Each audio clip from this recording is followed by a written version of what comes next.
¿Quieres saber de la doctrina de Dios? Jesús nos dice en Juan capítulo 7, verso 16 y 17, Mi doctrina no es mía, sino de aquel que me envió. El que quiera hacer la voluntad de Dios, conocerá si la doctrina es de Dios o si yo hablo por mi propia cuenta. Uno que estudia la Biblia debe ejercitar un gran cuidado de no torcer las Escrituras, porque el distorsionar la palabra de Dios lleva a la destrucción, lleva a la perdición. El apóstol Pedro dice de la siguiente manera, segunda de Pedro capítulo 3 verso 16, casi en todas sus epístolas, hablando en ellas de estas cosas, entre las cuales hay algunas difíciles de entender, las cuales los indoctos e inconstantes tuercen, como también las otras escrituras, para su propia perdición. Una forma de torcer la escritura es colocando una construcción arbitraria sobre un versículo sin considerar su fondo o el contexto. Divorciar un versículo de su fondo frecuentemente previene de un entendimiento de la palabra de Dios. Ningún pasaje debería ser en algún momento aislado del material que lo rodea. Voy a invitarles aquí, como estamos en segunda de Pedro, que vayamos al capítulo 1 y leamos estas palabras del apóstol Pablo en el versículo 20, segunda de Pedro 1:20. Entendiendo primero esto, que ninguna profecía de la Escritura es de interpretación privada. Basados en esta declaración, sin considerar por qué es dicha ni antes o después de ella, muchos han concluido que Pedro dice que el hombre común y corriente no está en capacidad de entender la Biblia. En consecuencia, los católicos creen que necesitan la interpretación infalible y oficial de la Iglesia a través de un clero. Tal pensamiento desanima el estudio personal de la Biblia y de este modo anima a la ignorancia. También mucha gente protestante ha pensado que Pedro propone realmente que uno no puede entender la Biblia sin alguna ayuda especial y usualmente piensan que debemos ser ayudados por el Espíritu Santo en una forma milagrosa. Y esto no es lo que el apóstol Pedro dice aquí en este versículo 20. Yo los invito para que con tiempito en su casa, ustedes lean desde el versículo 16 al 21. Y les va a permitir entender mejor lo que quiere decir aquí el apóstol.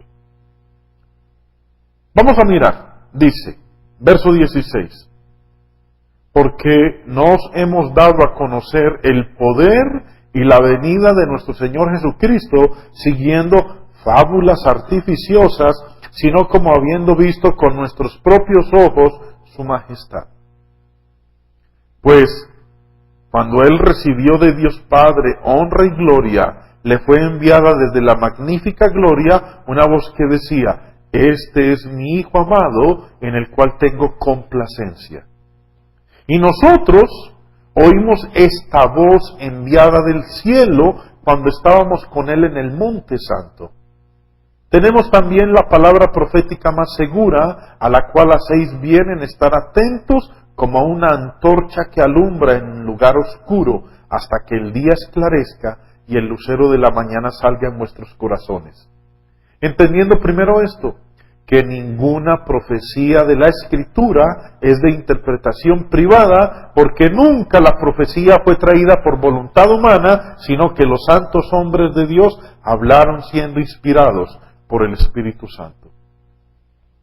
Un estudio del contexto aquí en el capítulo 1 revela que Pedro no está discutiendo si el mensaje de los profetas podía ser entendido, sino más bien que está discutiendo el origen del mensaje que él había adquirido.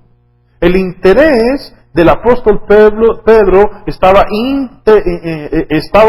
con el origen, no estaba en la entendibilidad, en la comprensión del mensaje. En los versículos 16 al 19, que acabamos de leer, Pedro declara que lo que los profetas habían hablado acerca de Cristo tenía que ser verdad.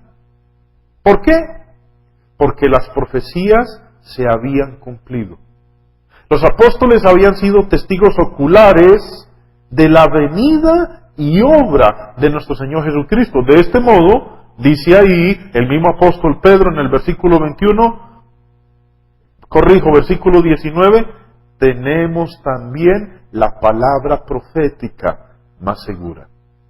Siguiendo a esto, Pedro explica por qué las palabras de los profetas eran tan completamente seguras y dignas de confianza. Ellos habían obtenido estas palabras de Dios. Y esto es realmente lo que los versículos 20 y 21 declaran. Porque nunca la profecía fue traída por voluntad humana, sino que los santos hombres de Dios hablaron siendo inspirados por el Espíritu Santo. Hubo dos posibles orígenes para las palabras de los profetas. Una, pudieron haberlas manufacturado, pudieron habérselas inventado en sus propias mentes. O dos, pudieron haberlas recibido de Dios. Pedro afirma que fue lo segundo, que las recibieron de Dios. Observe los dos versículos juntos. Dice, verso 20 y 21. Ninguna profecía de la Escritura es de interpretación privada. ¿Por qué? ¿Por qué no es de interpretación privada? Porque nunca la profecía fue traída por voluntad humana, sino que los santos hombres de Dios hablaron siendo inspirados por el Espíritu Santo. De este modo, los profetas no estuvieron expresando, no estuvieron interpretando sus propios deseos y sentimientos personales a la gente. Fueron guiados en lo que hablaron por el Espíritu Santo. Es evidente que este versículo 21 de segunda de Pedro 1 es, amigos, es un comentario de lo que él dice en el verso 20, de que ninguna profecía es de interpretación privada. La interpretación privada es simplemente la voluntad humana. Por tanto, como dije hace un ratito, Pedro está diciendo a sus lectores de dónde vino la profecía. No se estaba refiriendo a si todos sus lectores serían capaces de entenderla. Ciertamente, un hombre que estudia sinceramente las Escrituras puede llegar a un entendimiento de la voluntad de Dios para con él. El verdadero propósito para escribir la Biblia no era el de impedir que los hombres pudieran entenderla. Pablo dice que él sabía que los efesios serían capaces de entender lo que les había escrito. Dice ahí en Efesios capítulo 3, versos 3 y 4, que por revelación me fue declarado el misterio como antes lo he escrito brevemente, leyendo lo cual podéis entender. Mire lo que dice Pablo aquí, leyendo lo cual podéis entender cuál sea mi conocimiento en el misterio de Cristo. La palabra de Dios puede ser usada correctamente o puede ser manejada acertadamente. Y recuerden que esa es una exhortación, y es una exigencia de Dios. En 2 de Timoteo 2:15 dice Pablo, procura con diligencia presentarte a Dios aprobado como obrero que no tiene de qué avergonzarse, que usa bien la palabra de verdad. Amigos, hermanos, que nadie use 2 de Pedro 1:20, que nadie use ese texto, que ninguna profecía de la Escritura es de interpretación privada, que nadie lo use de tal manera que contradiga una enseñanza tan clara como esta que expone Pedro. Dios quiere que los hombres conozcan la verdad para que ellos puedan ser hechos libres. Jesús lo dijo, conoceréis la verdad y la verdad os hará libres. Juan capítulo 8, versículo 32. You are the words and the music, you are the song that I sing, you are the melody, you are the harmony, praise to your name I will bring. You are the Lord of lords, you are the mighty God, you are the King of all kings. So now I give back to you the song that you gave to me, you are the song that I sing. En Eclesiastés capítulo 8, verso 1, dice Salomón, ¿quién puede compararse al sabio? ¿Quién conoce el sentido de las cosas? La sabiduría ilumina la cara del hombre, hace que cambie su duro semblante. Para entender entonces sabiduría y doctrina, una pildorita de sabiduría. Se afirmaba en la aldea que una anciana tenía apariciones divinas, y el sacerdote, como es natural, quería pruebas de la autenticidad de estas apariciones. La próxima vez que Dios se te aparezca, le dijo el sacerdote a la ancianita, pídele que te revele mis pecados que sólo Él conoce. Esa será una prueba suficiente. La mujer regresó un mes más tarde y el señor cura le preguntó si se le había vuelto a aparecer Dios. La anciana respondió que sí, y el sacerdote añadió, ¿le pediste lo que te ordené? Sí, lo hice, dijo la viejita, y él le preguntó, ¿y qué te dijo Dios? Y ella repuso, me dijo, dile al cura que he olvidado sus pecados. Buena historia para pensar qué idea tenemos nosotros, usted y yo, del perdón. Que el nuestro sea total, como el divino y no condicionado. Una de las frases bellas de la Biblia dice, Dios es misericordioso y no lleva cuentas del mal. El perdón afianza las relaciones y nos libera. Mis amigos, practiquemos lo que la mayoría de las veces en la mañana y en la tarde los más piadosos dicen al repetir la oración modelo del Padre Nuestro. Y perdona nuestras deudas, como también nosotros perdonamos. De verdad, ¿olvida usted las ofensas de su prójimo? Quiere el Señor que así sea.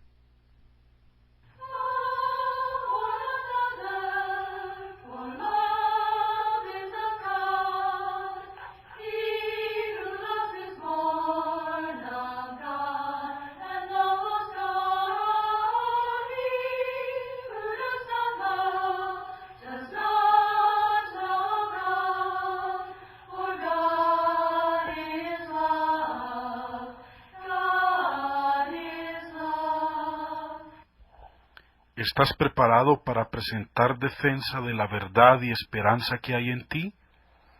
Dios nos aconseja a estar siempre preparados para presentar defensa con mansedumbre y reverencia ante todo el que os demande razón de la esperanza que hay en vosotros. Primera de Pedro, capítulo 3, verso 15. ¿Tienes preguntas? ¿Tienes inquietudes? ¿No entiendes lo que lees en la Biblia? Llámanos o escríbenos y con mucho gusto le daremos una respuesta bíblica a sus interrogantes. A continuación, el hermano Jaime responde. Hermano Jaime, continuando con lo de la pregunta del día de ayer, hay algo interesante en el último texto que usted citó de San Marcos 16, el verso 17, donde dice, y estas señales seguirán a los que creen. Eso significa que entonces todos los que creamos podemos hacer esas señales. No, señor. Entonces, No significa eso. No. No, señor. Pero antes de meternos allá, yo le había dicho ayer, hermano Hugo, que íbamos a mirar dos casos Sí, de probar los espíritus. así es. Vimos cómo la iglesia en Éfeso probó a los que se decían ser apóstoles Y los halló y no mentirosos. lo eran. Sí. Y se encontró que eran Mentirosos. mentirosos. Lo mismo hoy en día. Sí. Hoy en día tenemos que hacer lo mismo. Porque hay muchos que dicen ser ministros de Dios y no lo son. Pueden tener el rótulo. Es que, hermano, usted ahorita está viendo que el ejército está poniendo pancartas en donde dice que el uniforme no es prenda de garantía de que sea un Militar. Un militar. Que tiene que pedir ¿qué? Credenciales. La credencial. Lo mismo es con nosotros. Por el hecho de que haya asistido a un seminario, que se haya graduado, eso no garantiza de que sea un ministro de Dios. No. No, señor. Mire, un ejemplo que yo quiero que miremos en el Antiguo Testamento de probar los espíritus si son de Dios. Sí. Lo tenemos en el caso de Elías y los profetas de Baal. El pueblo de Israel se había ido a la idolatría y en una ocasión Elías creyó que era el único que quedaba, el único profeta de Dios. Pero la gente le estaba creyendo a otros profetas. Y él dijo, vamos a hacer una cosa, que sea Dios el que decida si son ustedes o yo, que Él dé la señal. Pero eso fue algo espectacular. Yo quiero invitarlos para que lo lean conmigo. Vamos al Antiguo Testamento. Primera de Reyes capítulo 18. Y préstenle bastante atención. Dice Primera de Reyes capítulo 18 versículo 20. Entonces Acab convocó a todos los hijos de Israel y reunió a los profetas en el monte Carmelo. Y acercándose Elías a todo el pueblo dijo, ¿hasta cuándo claudicaréis vosotros entre dos pensamientos? Si Jehová es Dios, seguidle, y si Baal, id en pos de él. Y el pueblo no respondió palabra. Lo mismo hoy en día. Mire, si nosotros, queridos amigos, no estamos predicando la palabra de Dios, no nos sigan escuchando. Si lo que estamos proclamando por esta emisora es falso, no tienen que seguirnos escuchando. Pero eso sí, prueben que lo que estamos diciendo no es palabra de Dios. Que meramente no es decir. No es meramente decir. Es que ese no es así, no, que lo demuestre con la escritura que no es así. Mire, aquí Elías dice y les pregunta, ¿ustedes hasta cuándo van a estar entre allá y acá? Ustedes están claudicando entre dos pensamientos, decídanse. Si Jehová es Dios, síganlo. Si es Baal, quédense con él. Pero no sigan con una mano agarrado de uno y con la otra mano agarrado del otro. Así no se avanza. Así no se avanza. Sigue diciendo, verso 22, y Elías volvió a decir al pueblo, solo yo he quedado profeta de Baal, mas de los profetas de Baal hay 450 hombres. Dénsenos, mire lo que dice aquí Elías, dénsenos pues 2 bueyes, y escojan ellos uno y córtenlo en pedazos y pónganlo sobre leña, pero no pongan fuego debajo, y yo prepararé el otro buey y lo pondré sobre leña, y ningún fuego pondré debajo. Aquí los invita. Bueno, vamos a ver, ¿quién es quién? Si son ustedes o soy yo. Pero no es por lo que digamos. No es por lo que digamos. Aquí tiene que haber una evidencia real de quién es quién. Dice entonces verso 24. Invocad luego vosotros el nombre de vuestros dioses, y yo invocaré el nombre de Jehová, y el Dios que respondiere por medio de fuego, ese sea Dios. Y todo el pueblo respondió diciendo, bien dicho. Eso ahí no era el que más predicara o más duro hablara. No, señor, vamos a demostrar a ver quién es quién. Que se nos den 2 bueyes, los matamos, los ponemos en un altar, pero sin fuego. Y el Dios que conteste desde el cielo con fuego enviado sobre este altar, ese es el Dios verdadero. Y ustedes decidan para qué la van a coger. Ya. De la misma manera hoy en día. Bueno, hoy en día no vamos a coger 2 bueyes. Pero como el tiempo se nos está acabando, hermano Hugo, mañana vamos a continuar con esta porción en donde quedamos aquí. Amén. Porque estamos hablando de probar los espíritus. Si son de Dios o no lo son. Y no seguir tragando entero. Porque como dice en primera de Pedro 4:11, si alguno habla, que hable conforme a las palabras de Dios. Si alguien está cuestionando lo que nosotros estamos diciendo y considera que no es palabra de Dios, listo, vamos a probarnos. De una manera sencilla, acorde a como lo enseñan las Sagradas Escrituras. Pero mañana, con la ayuda de Dios, si estamos aquí todavía, vamos a continuar con este desafío que hizo Elías a los 250 profetas de Baal y a ver cuál fue el Dios que contestó y qué fue lo que hizo el pueblo. Amén. Amigos, los invitamos para mañana. Aquí vamos a estar con la ayuda de Dios. Estén pendientes pues con su Biblia y que Dios nos permita estar aquí para continuar con este tema. Les habló Hugo Hernán López y Jaime Restrepo, evangelistas de la Iglesia de Cristo. Dios les bendiga y que tengan una feliz tarde. El Señor